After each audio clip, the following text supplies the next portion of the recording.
आशा के मोती चैनल में आपका स्वागत है। देश के 12 ज्योतिर्लिंग कहाँ कहाँ हैं और उनकी क्या विशेषता है। पुराणों और धार्मिक मान्यताओं के मुताबिक देश भर के 12 स्थानों पर जो शिवलिंग मौजूद हैं, उनमें ज्योति के रूप में स्वयं भगवान शिव विराजमान हैं। इसलिए इन्हें ज्योतिर्लिंग के नाम से जाना जाता है। महाकालेश्वर ज्योतिर्लिंग की कथा। यह ज्योतिर्लिंग मध्य प्रदेश के उज्जैन शहर में स्थित है। कहते हैं कि महाकाल की पूजा करने वाला व्यक्ति अकाल मृत्यु के भय से मुक्त हो जाता है। यहाँ की भस्म आरती प्रसिद्ध है। उज्जैन का प्राचीन नाम अवंती था। एक समय वहाँ वेद प्रिय नामक एक श्रेष्ठ ब्राह्मण रहते थे, जो सदाचारी, वेद और शास्त्रों के स्वाध्याय में संलग्न और वैदिक कर्मों के अनुष्ठान में सदा तत्पर रहने वाले थे। वे घर में प्रतिदिन अग्निहोत्र करते और निरंतर शिव की पूजा में लगे रहते थे। वे ब्राह्मण देवता प्रतिदिन पार्थिव शिवलिंग बनाकर उसकी पूजा किया करते थे। उनके 4 तेजस्वी पुत्र थे, जो सद्गुणों में अपने माता पिता के समान ही थे। उनके नाम थे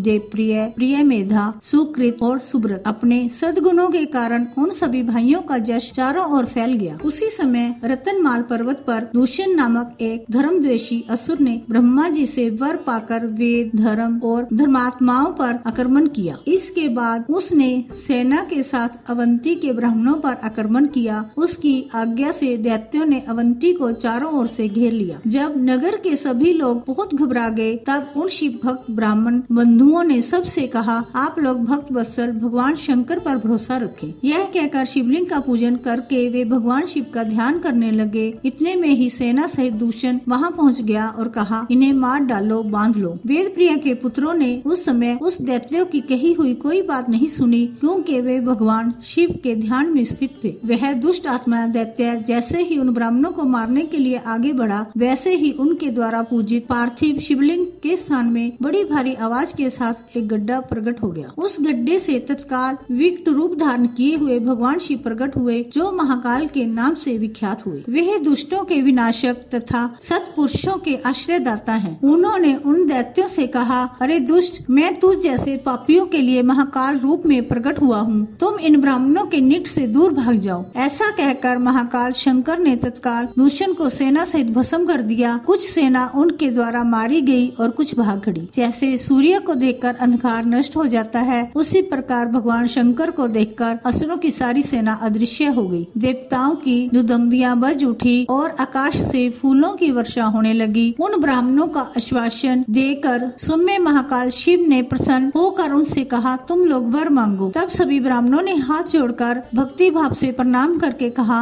हे महाकाल, दुष्टों को दंड देने वाले प्रभु, आप हमें मोक्ष प्रदान करें। आप जन साधारण की रक्षा के लिए सदा यही निवास करें। शंभो, अपने दर्शन करने वाले मनुष्यों का आप सदा उद्धार करें। उन ब्राह्मणों के ऐसा कहने पर उन्हें सद्गति देकर भगवान शिव अपने भक्तों की रक्षा के लिए उस परम सुंदर गड्ढे में स्थित हो गए। उस स्थान से चारों ओर एक कोस की भूमि लिंग रूपी भगवान शिव का तीर्थ बन गया और संसार में महाकालेश्वर के नाम से विख्यात हुआ। उनका दर्शन करने से सपने में भी कोई दुख नहीं होता। जिस किसी भी कामना को लेकर कोई उस लिंग की उपासना करता है, उसे अपना मनोरथ प्राप्त होता है और परलोक में मोक्ष भी मिल जाता है।